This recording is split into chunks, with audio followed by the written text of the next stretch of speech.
Why do you bite? Apparently somebody flushed a baby swamp monster. Why are you biting me? Not far from here. What?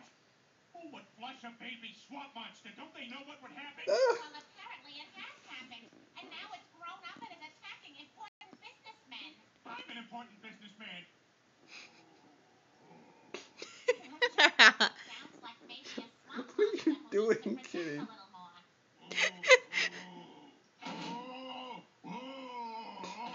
I'm not allowed to move.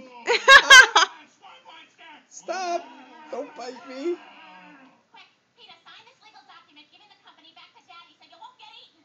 I don't understand, but nothing makes sense in these swamp monster times. Ow! Ow! Help! Help! Eloise! I have my husband back and you have your company. You okay? Okay, are we doing the swamp monster thing? Right, it's not Attack dirty. me. There's no